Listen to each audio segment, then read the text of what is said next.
when you can't think, what do you do? All your dead end attempts lead. Hey everybody, I'm Roger Predactor, of course you know that, and I'm here today behind the red car. Look, we're behind the red car, holy crap. Literally. I'm literally behind the red car. I'm with my pal here. You might know him as DJ, you might know him as fucking director, producer, who knows what you know him as, Mr. James Pink Floyd Randall Shred. I'm glad he pulled that off. What's up, guys and gals? Man, we're just chilling, dude. I've known you for so damn long now at this point. You're one of the few people that knows me almost as long as my best friend knows me. You know, 04 was when we met. It was a Halloween party here. Feeling personally attacked because he's talking about how old we are now. Who cares, man? Fuck it. I'm 40. 04, man. That was 17 years ago? Yeah. Yeah? Yeah, man. Good times. I remember you were in the band. Was it, fuck, man, Southern Steel? That's the one. Yes, that's how I met you guys. You and your other friends, Jake, and who was the drummer? I'm sorry to put you on the spot there. Was it Boss? Oh, we got any Boss? I think it was Buzzsaw, yeah. Buzzsaw? Yeah, I think it was Buzz. We had Buzz and then Sam. I think Sam was later, though, so I think it was Buzz, yeah. Yeah, man. You'll have to forgive me. This is many, many bands ago and many years ago. Totally on the spot. My bad. No. For that. But yeah, I think it was Buzz. That sounds about right. I believe it was, man. But, man, holy cow. We used to rock this motherfucker like you would not believe. That was some wild times. I can't believe you turned your barn into a giant metal keg party. It was not a lot of people can pull that off. I'm going to tell you, it was because of G-Funk, man. Yeah? G-Funk had a magic about him. I don't know if you personally remember him or not. Yeah, of course. But, man, I went to high school with him. I used to text him all the time and hang out with him. Dude, yeah. That dude was the nicest guy, most welcoming to the scene for younger bands and such. He was the coolest freaking dude in the world, man. And, I mean, like I said, I'd known him since, like, 92, you know. Yeah. We grew up in high school together, you know. And, God dang. But, no, then I remember, you got bigger and got into Far Beyond Redemption.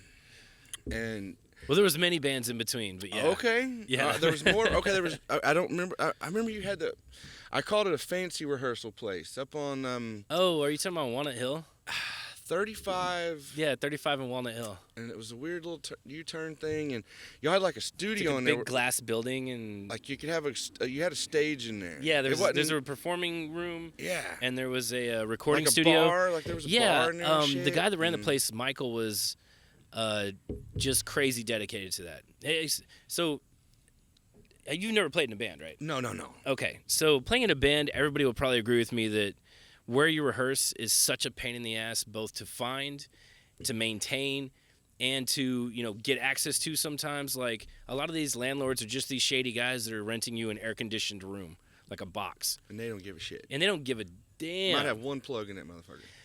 I've seen those, yeah. Wow. Absolutely. In fact, we had a jam room that we moved up into because the band that was playing there was some kind of a semi-pro touring band, and they only rented it for like 3 months, and then they bailed out to go on tour. And so the guy was like, hey, we'll give that room to you guys for $100 more a month. And so we all pulled our money together. It was like twice the size. Yeah.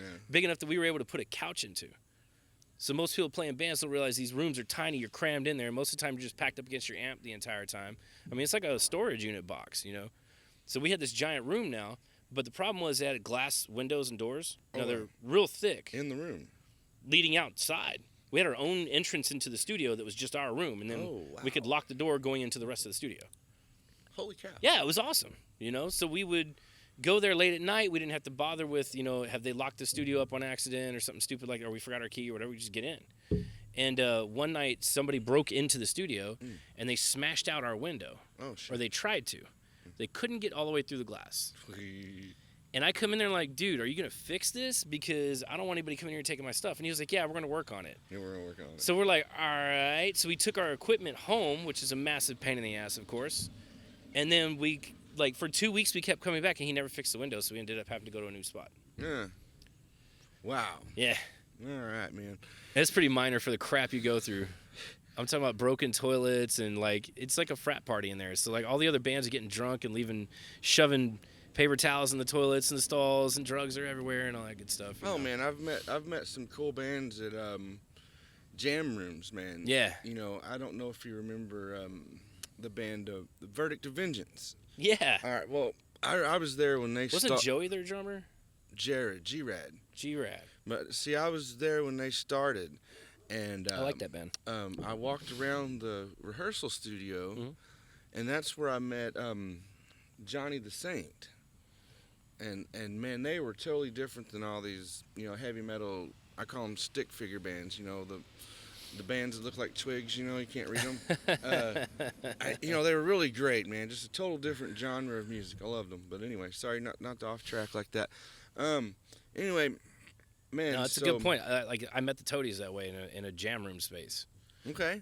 And I mean, it's you'd be surprised because everybody rents from these same places. There's nowhere else to go unless you're like a major band. And they didn't even rehearse there. They just stored their equipment in this giant rehearsal space. There's like no room for them to play.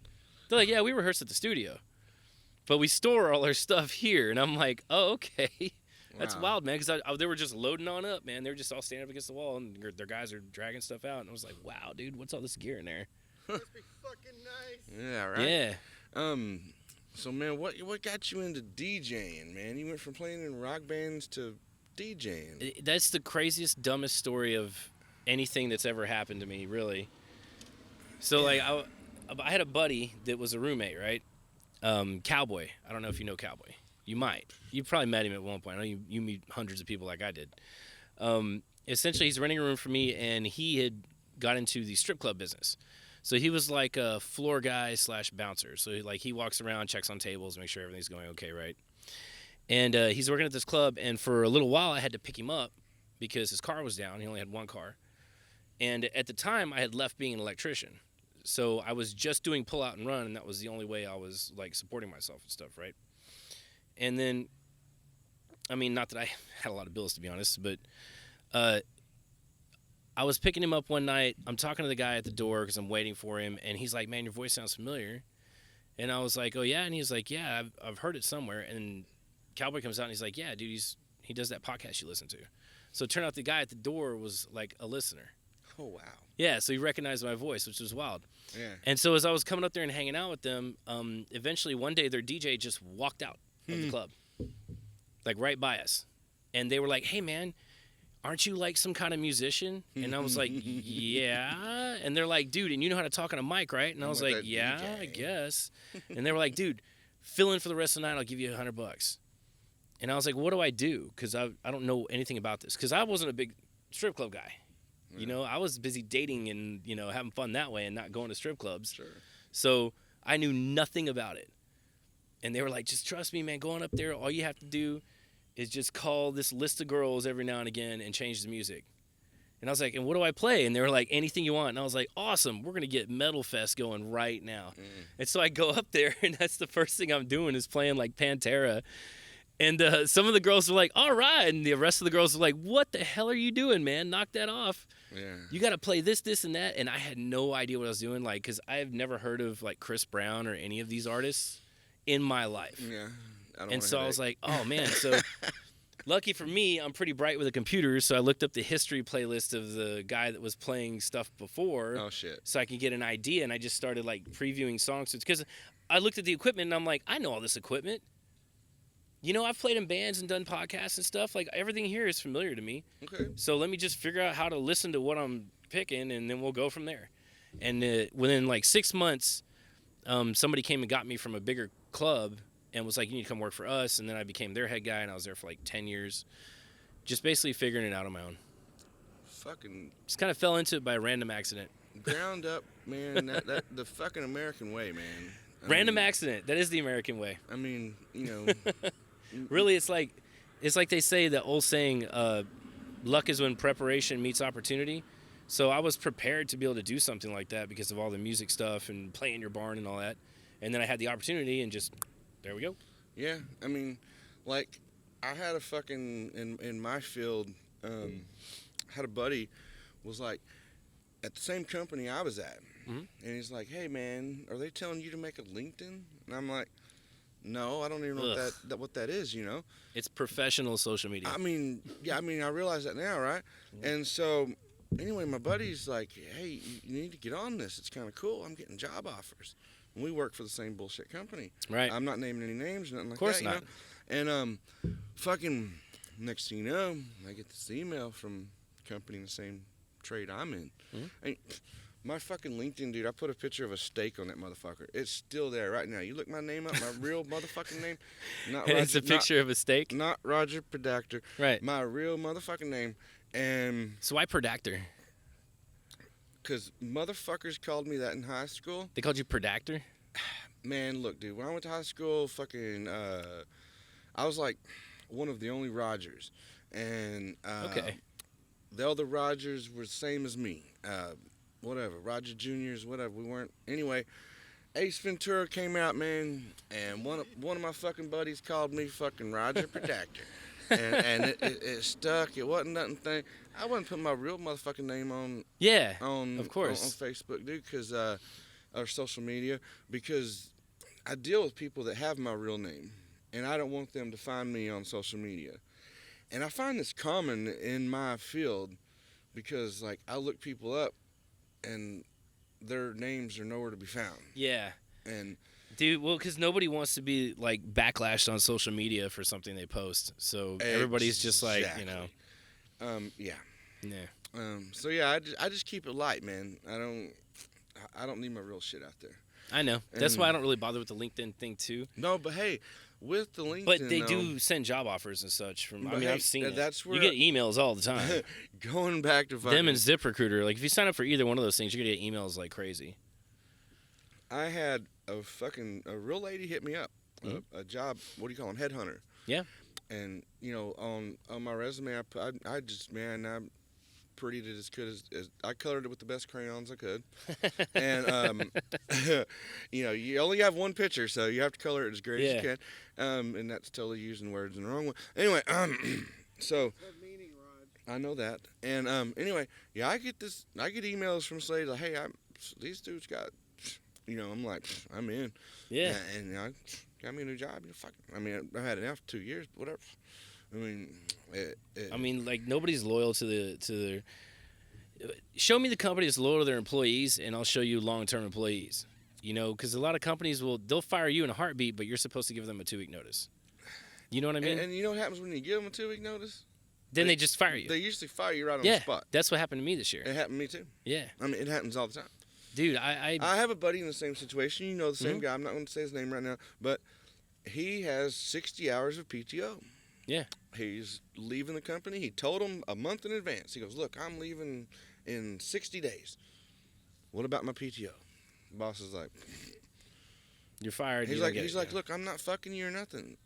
And he's working all the way. He's got a week left. He's still got 60 hours PTO. And they're just going to say, fuck it, not going to pay him. And yeah. That sounds about right, which is sad. But I mean, especially being in Texas, it's a right-to-work state, so they can pull that. Because they can just cut you for any reason. Hey, a motherfucker fired me once for no reason. I asked him, I said, what is the reason you're firing me, Sean? Sean Mahone, why did you fire me? And he goes, I don't have to tell you. That's true. And he goes, look, I'm going to pay you for the next 2 weeks. I'm going to pay your fucking vacation you got left, all your PTO. That's it. And I'm like, wow. I was thinking just Sean the other Mahone. day about that, about how many times I'd been fired in my life. That was one time, all And for me. I think it comes out to about 5 or 6. It was only once for me. Yeah? Well, I go back to when I was a kid, hanging can lights, Yeah. electrician, you know, Yeah. hanging can lights in one of them like 2 or 3 story over the main entrance type things. And of course, you know, we didn't have ladders. The wildlife out here is just flying for me. Yeah, we got big uns, man. See that? But dude wanted me to, you know, straddle across, you know, Of course. about 20 feet out there. Right. And that's before can lights had the fucking preset nail in them. You know, now they all got the preset nail. So you could just hold the can light with one hand, and how are you supposed to hold the can light? And hold yourself, and yeah. I fuck you 20 feet in the air, go to hell. My very first job as an electrician, and they did this on purpose just to test me on my heights. Sure. Because I had no idea what Yeah. being an electrician was like. I showed up ready to learn, and they were like, all right, here we go. We were in a grocery store, and we had a 16-foot A-frame ladder set up, and it had a center that comes up. It had those big, kind of like Costco lights. You know what I'm saying? Like the big sodium lights or whatever. Mm-hmm. All the way up there. You have to be standing on the top of the ladder. Fuck you. They work it live, so you have to reach up. This is like a 30-pound fixture, mind you, and you have to undo the thing and then pull out the wiring, and then undo the power and cut it, and then you have to screw it out and turn it and pull it out of like the rebar and bring it down, because you have to take it apart to get inside to fix the ballast. And I actually did it. I got up there, opened the thing, pulled the wiring out. It sparked once. I was like, nope, not doing this. All right, I'm down. And I didn't think about it until years later, but that was the beginning of the end of my electrical career, because I was like, I'm going to do this safely every time I do this. Yeah. So what I was doing was within 6 months, like, because I'm a quick learner. So I was running a bucket truck, and I was running around, not even a journeyman, just an apprentice, which is illegal, I think, or something. Probably. I didn't find out until later. They don't care. They don't care, yeah. I'm running around doing these supermarket parking lots. So I'm fixing the pole lights. Oh, God. Yeah. So, I got a 35-foot bucket. It's not a big deal most of the time, unless it starts, like, getting windy and it's swaying. But for me, every time I worked on them going up to that when I was training, we worked them live. Because they're like, we're not wasting time turning the power off, because we can save 30 minutes on this job and go to the next place and blah, blah, blah, and bill more hours and this and that. And I was like, well, I understand what bill more hours means, but I'm working 8 hours. You should be billing 8 hours. I'm not going to work 8 hours on live equipment and you bill 13. Yeah, right. Because I see what you're doing here. I'm not stupid. Yeah. But I went along with it until I got my own truck, and then I was like, me and my partner are doing it safely. So we wore gloves. We cut the power. Basically, I just turned the power on, roll around the parking lot, mark the poles that had the light out, and then we would go up, change the light. If the light didn't come on, it's the ballast. We'd go cut power. I had my guy positioned in there on the radio, so like I'd drive the bucket over there and just get in the bucket and go up and be like, hey, man, the light didn't come on. I got to change the ballast. Cut the power. He cuts the power. Boom. I change it out. There's no danger whatsoever. Yeah. You know what I mean? Yeah. I got in trouble for it. Are you ready for the irony? Because you know it's coming. You already know what I'm going to say. Yeah, probably. The guy that chewed me out for doing this, I'm not going to say his name either, although I should throw him under the bus, was the uncle of the owner of the company. It's the only reason this moron had a job. Fuck that guy. I promise you, the only reason this moron had a job. Now, he's a really nice guy. I say moron in a lovingly way. I liked him personally. I didn't like the way he ran crews. Because he's dangerous, And so, sure enough, one day he takes a new kid up. New kid goes up to work on a pole. You know what's coming too, horse. He, of course, doesn't want the kid to turn the power off. Kid makes a mistake, and he blows his hands open. And, I mean, it was bad. That was part one that pissed me off, because I was the guy that normally trained the new kids, but I had a new kid that day, too. So he had to take one.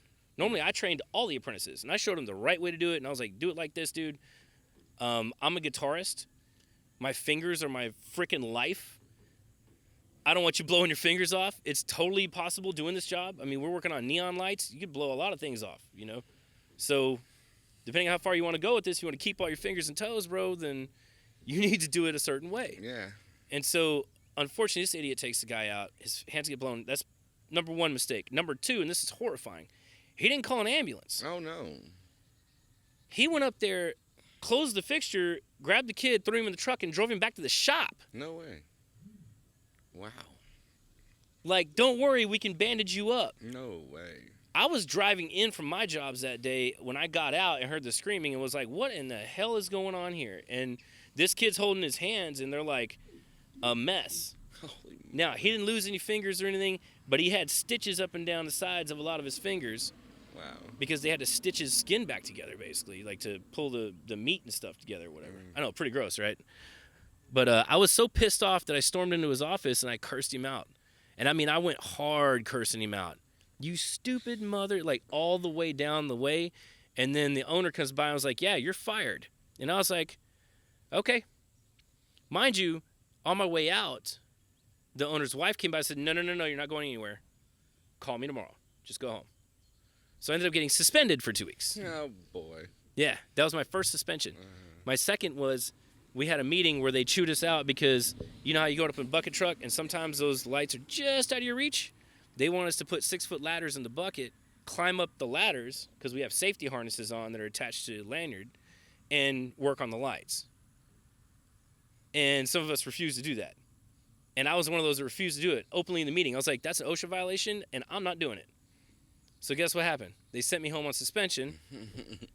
The next day, OSHA busted them for $6,000 Wow. on catching one of their guys with a ladder in the bucket.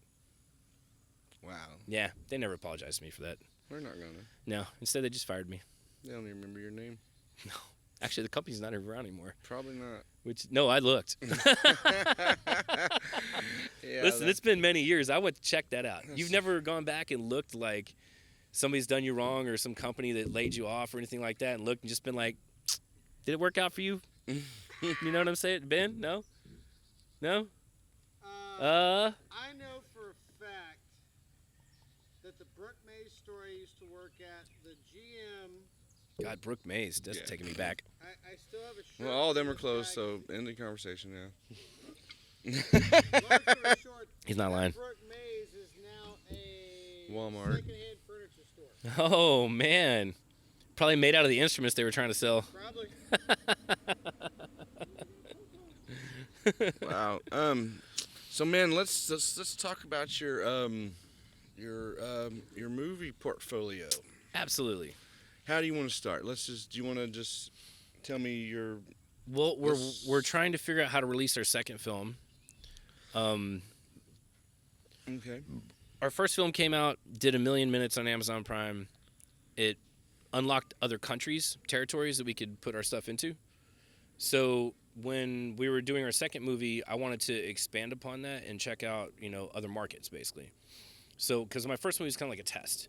Sure. I sure. didn't know what I was doing, Yeah. And I did all the special effects stuff myself, so they don't look great. Well- But basically, I wanted to see, what can you charge in these markets? How do you get to them? Because when you start on Amazon as an indie producer, they only give you America and maybe Britain or the UK.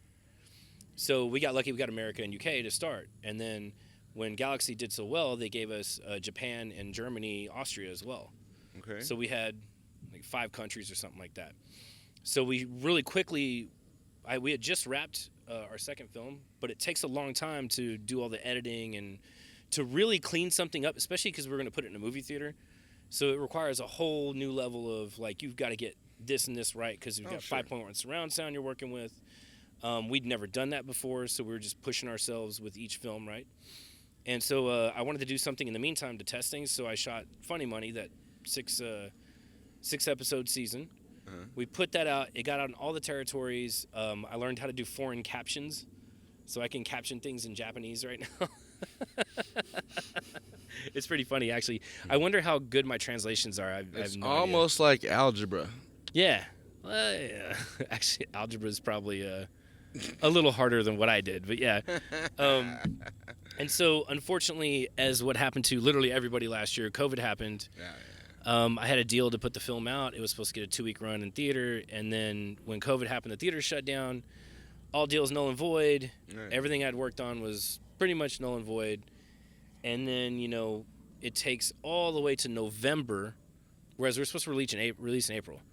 All the way to November, and theaters are barely opening. It's just because we're here in Texas. If I'd have been somewhere else, I'd been screwed. Yeah. Like if I'm in California or something, like good luck with that. But no, was here in Texas, was able to make a deal with AMC. We got to have a premiere night. We ended up selling 150 seats out of 250, and that was max capacity. Because not bad, it was the not COVID bad. thing, and you're only allowed to sell half the seats. So we probably went over a little bit, I ain't Whatever, gonna lie. Just maybe a couple. But so we got to have that premiere, and now I'm just looking for a way to find it a home because Amazon itself has come out and said that they're not taking so much content from indie producers right now. Basically, a lot of stuff didn't get released from Hollywood last year because of COVID. Okay. So Hollywood has a just glut of things that they're dropping in everybody's lap. Okay. So the competition is twice as fierce. All right. And essentially, I haven't decided what to do with it yet. We're kind of like fielding offers right now, if you will. All right. In the meantime, we're shooting movie 3, which is at your barn, which is ironic because you guys really helped my first band out. So like my first band started here, and then my first movie started here. So that's a little wild, man. Hey, Thank you for that, by the way. We call Roger them, has been a long supporter of people and we call them Easter eggs. the music, you know. the local scene, period. Yeah. Is what we're doing. I've managed to put the barn in I love that. 2 out of the 4 movies so far. And we're not done with the other 2? Well, one of them is set here a lot. No, the other But 2 that you yeah. haven't put nothing in. The second one's done, and we had nowhere to put a spot because I really wanted to too. But you know, Whatever, yeah. It's all good. this place needs to be like an iconic landmark. Yeah, well, The cats agree with me. they're They're over there high fiving. They're doing some weird stuff. They sniff each other's butts and Yeah. so man, Can I turn the tables on you? Can I ask you a question? yeah. Let me turn the tables on him real All quick. right, you got this. Check this out. I'm curious All right. because I know you were doing shows here for a minute. Yeah. So what's that been like since COVID happened? I mean, Let's back up further and say that we've been doing shows a long time, right? and I played one of the first. I know we're talking about 2004 earlier. we used to not have a problem with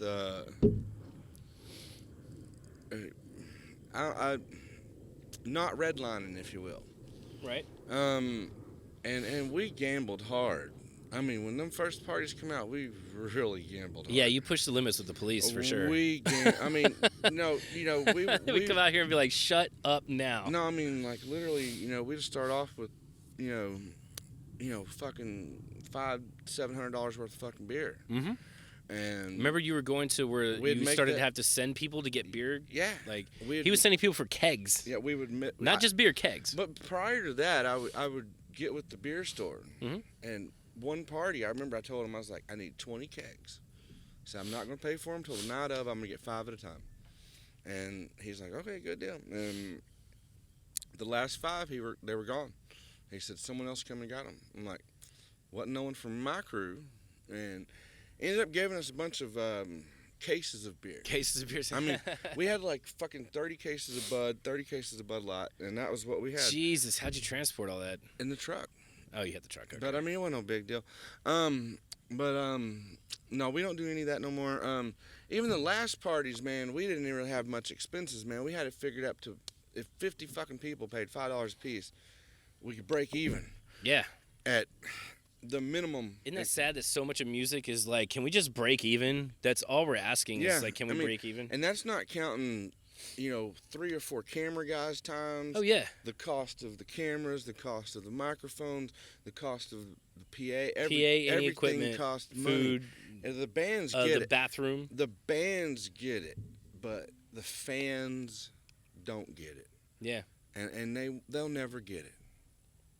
They Some of the bands don't either. but That is also true. I mean Hate to throw shade, but a lot of the reason why I left playing music was because I decided that, and in fact, this is going to sound really hilarious. When you make a film, you work with an even bigger team of people than you do when you're playing in a band. Yeah. But playing in a band is the most uncooperative thing that I've ever seen in my life. I would rather work with 10 film crew people than 3 other musicians. Like, on God, as the kids say. Yeah. I'm not kidding, man. It's like, I mean, me and Mint talking about this earlier to a degree. But for some reason, when you're all musicians, there's so much ego and so much like, well, I do this and you're not doing that, and nothing's ever enough. Whereas when you're on a film crew, if I'm rolling through and I stumble, somebody's there to pick me up and be like, dude, are you good? I got to get back to what I'm doing, but are you good? Like it's a different world. Yeah. And even though, don't get me wrong, Yeah. now film crews fight too.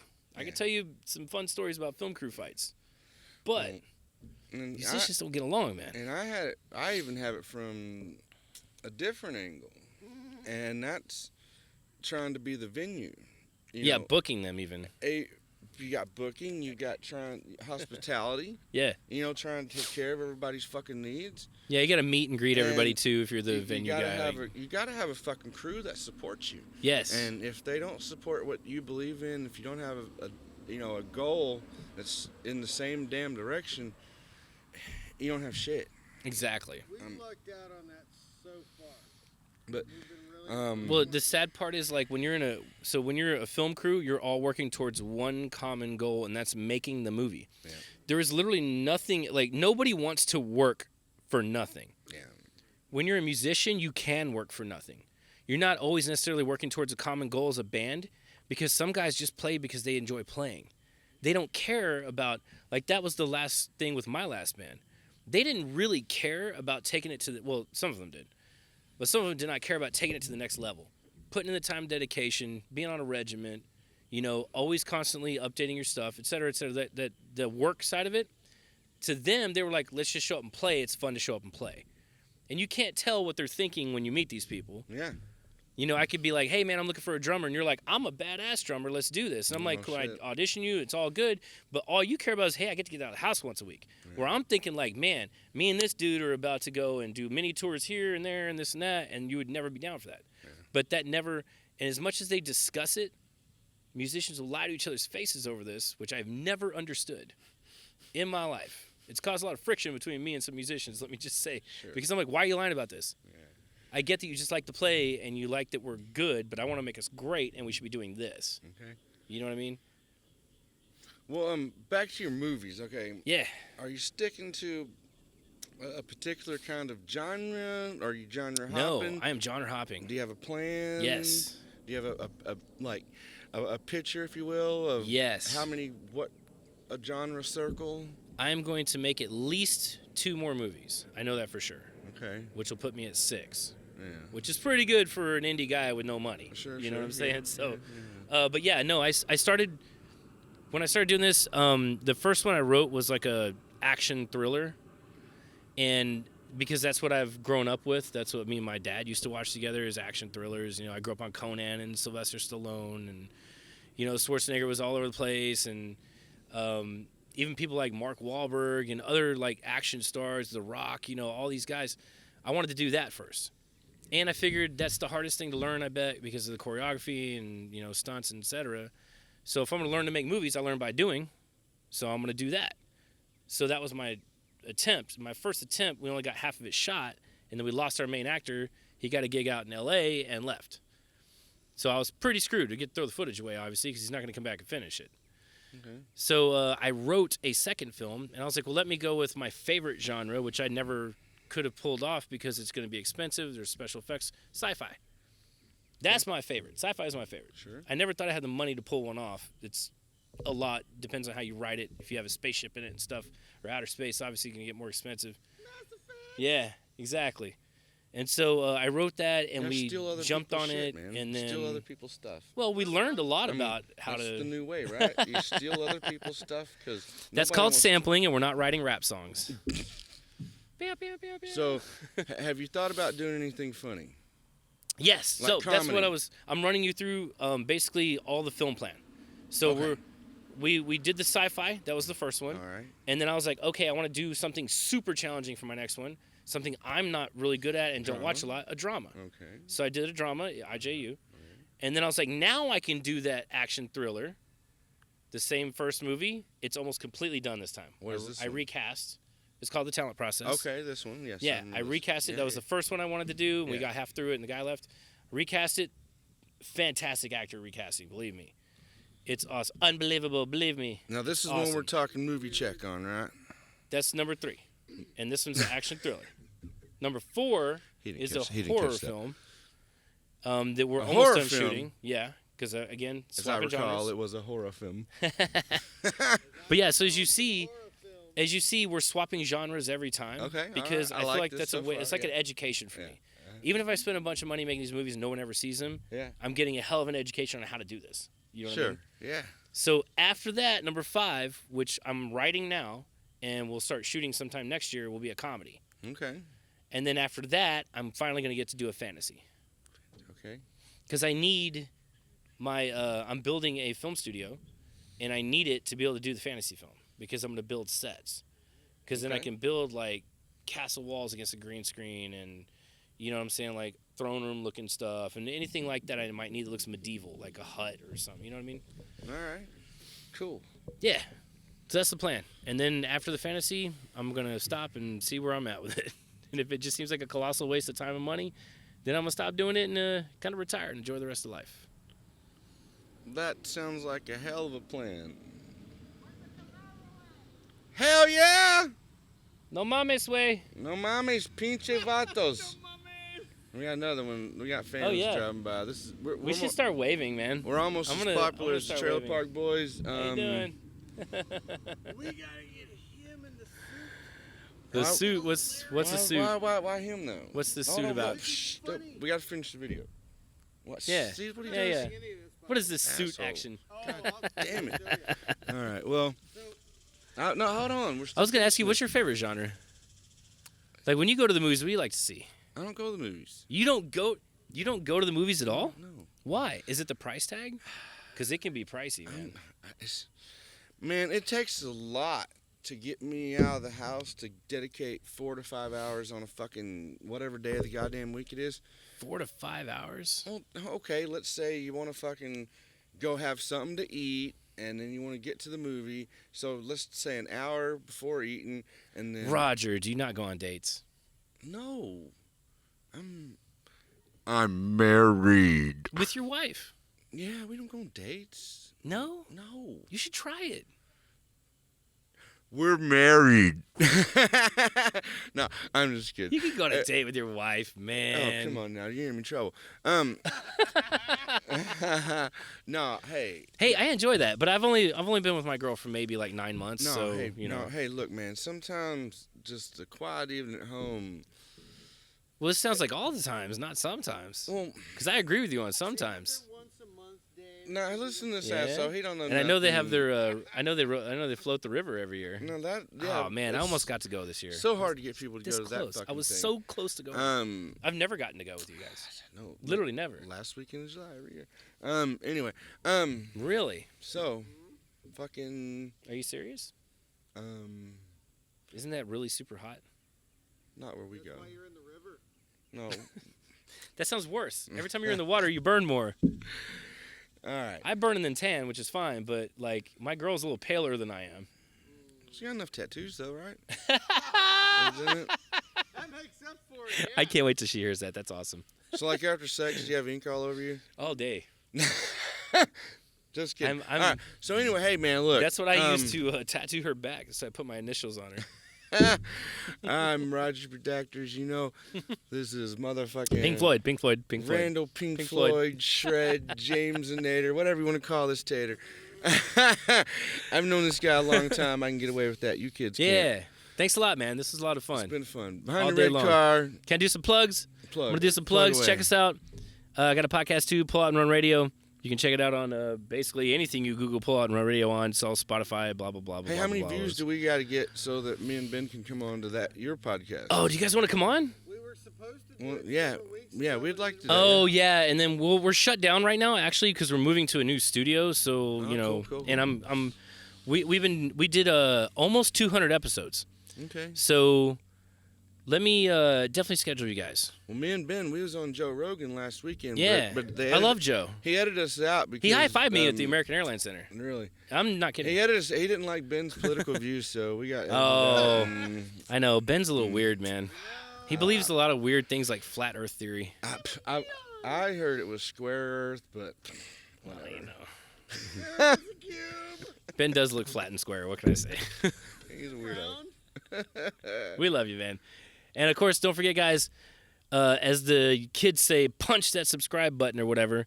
And make sure you share out this podcast, Behind the Red Car, coming at you or just coming.